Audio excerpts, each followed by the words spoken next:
mexicanos estaremos acudiendo a las urnas en poco más de un mes. Y hace unos días acabamos de tener el segundo debate entre los candidatos presidenciales.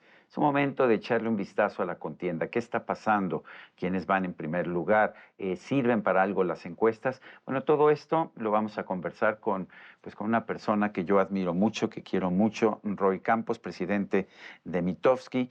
Es un encuestador de los más reconocidos, de los primeros de nuestro país, también analista político, porque no solamente tomas las encuestas, sino que las analizas y bueno, pues te lo agradezco. Gracias por estar aquí.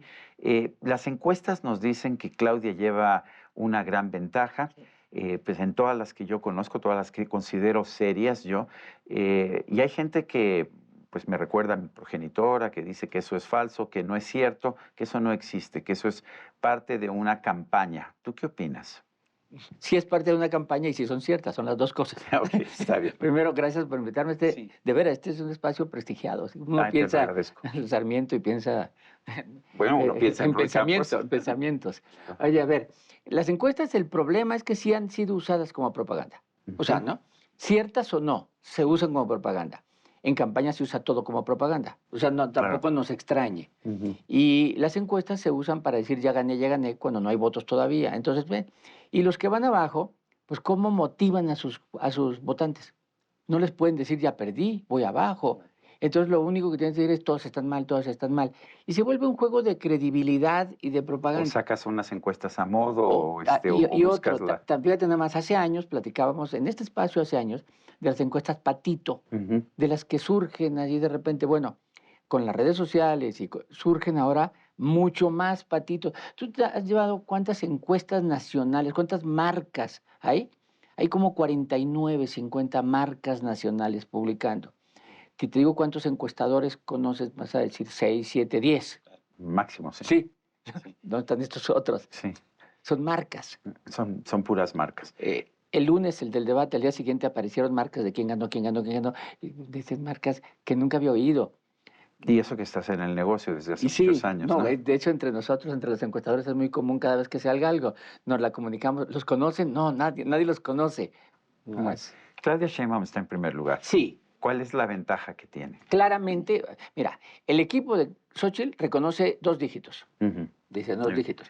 Estamos hablando 2 de... dígitos son de 10 a 40 o a 50, Sí, claro. pero es a partir de 10. Y si ellos reconocen 2 dígitos, yo no creo que sean 10. Yo creo que a lo mejor piensan en ¿Qué 17. dicen tus encuestas? Mis encuestas traen 24. No, 24. ¿Qué las otras encuestas serias andan un poquito arriba y un poquito abajo? Un poquito abajo, pero en ese rango. De hecho, Claudia en el último debate dijo entre 20 y 30. Está bien. Está bien, yo creo que está ahí. Pero aún yéndonos al rango más bajo de las encuestas serias. El Financiero trae 17, GAISA 18, 19. Alejandro Moreno, el Financiero, sí. 17, 19, depende si lo ves bruto o neto. GAISA también sacó 18, más o menos. Si te vas a ese rango, dices tú también es creíble.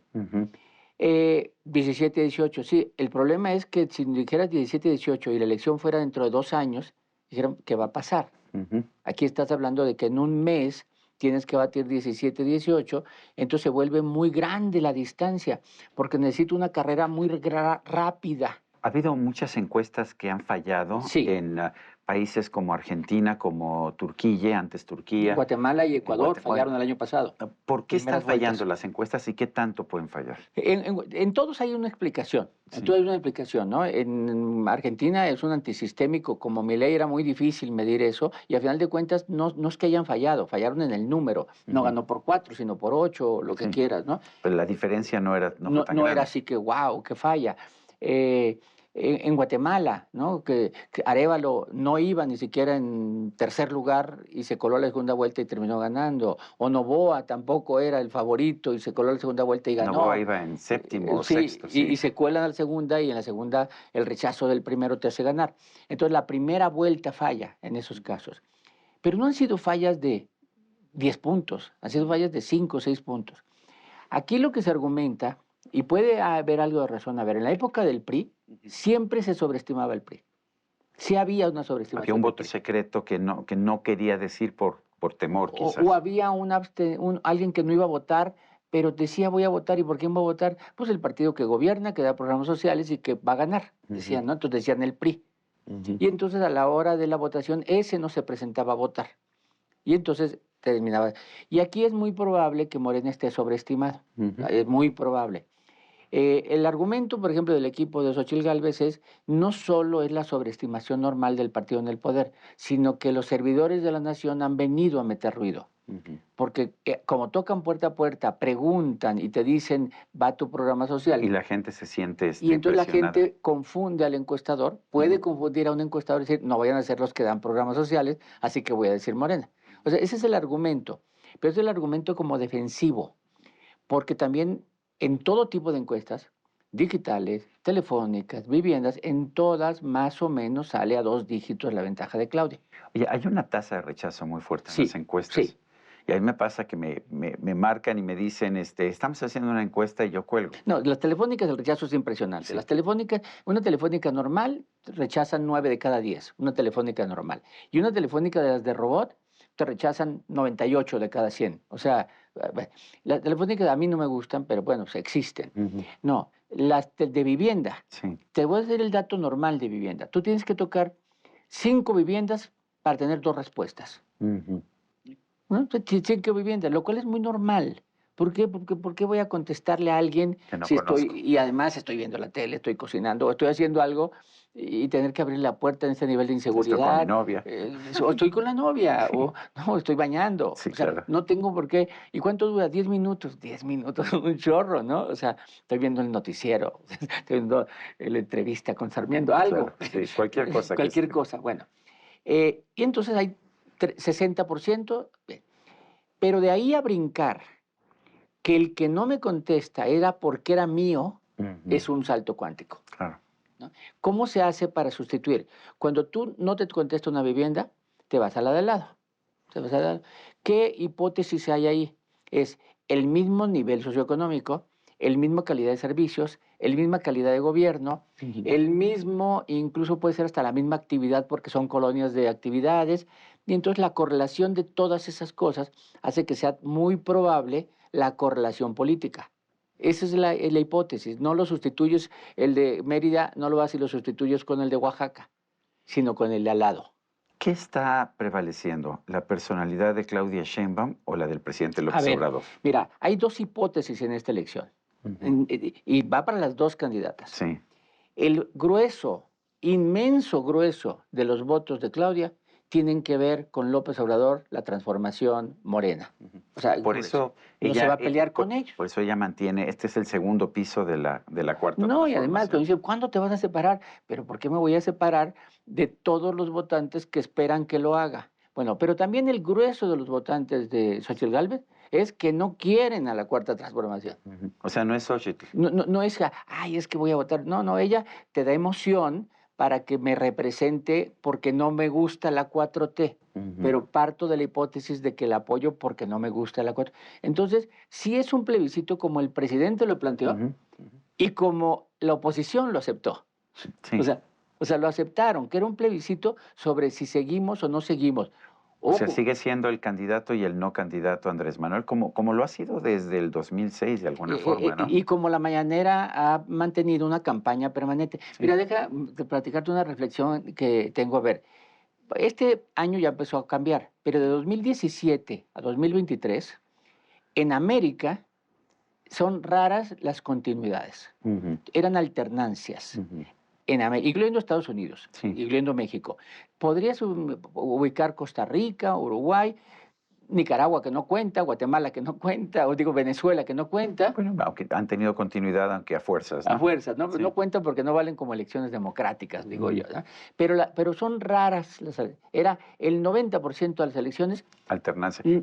Igual que ha sido en México, de hecho, 70%. De las últimas 4, 3 alternancias. Sí, así es. Y la única que no es alternancia es como competida, ¿no? Calderón contra López Obrador. Entonces, bien, López Obrador lo intuye, lo sabe que la votación por el cambio es muy fuerte y sabía desde el 18 que en el 24 se venía una posibilidad de cambio.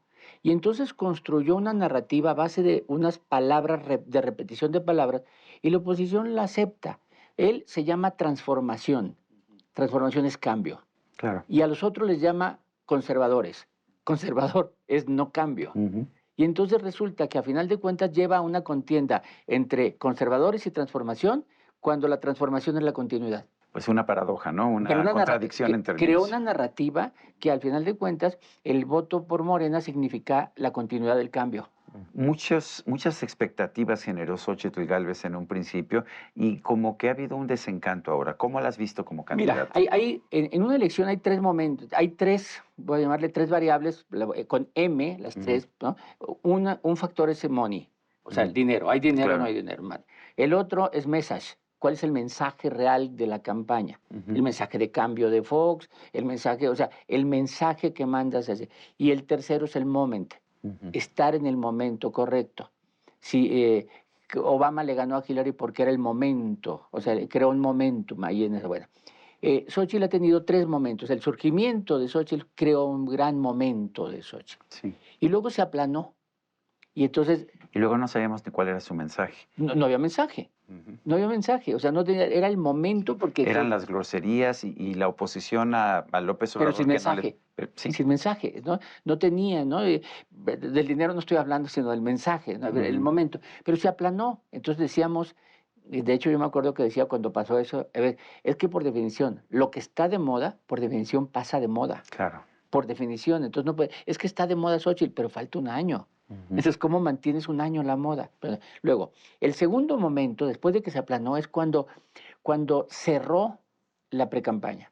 Su momento del cierre de precampaña en la Arena Ciudad de México, ahí, fue un buen momento de Xóchitl. Volvió a levantar, pero también se aplanó después. Y el tercero no fue creado por ella. Cuando fue la marcha, una marcha en la Ciudad de México y sin ella, pero se volvió a generar el momento. Entonces, ella necesita generar un momento para que otra vez levante ánimo. Creo que en el segundo debate hay algo de momento de eso, ¿no? No sé si sea suficiente, pero la volvieron a ver como diciendo, esa era Xóchitl, esa era la Xóchitl que veía. ¿Cómo ves a Claudia? O sea, Claudia ha sido, hay quien dice es que es muy poco emotiva, habla, pues habla con un lenguaje que no es ciertamente el lenguaje de López Obrador, parece de alguna forma hasta artificial cuando habla y sin embargo, pues ha mantenido muy buenas cifras en las encuestas.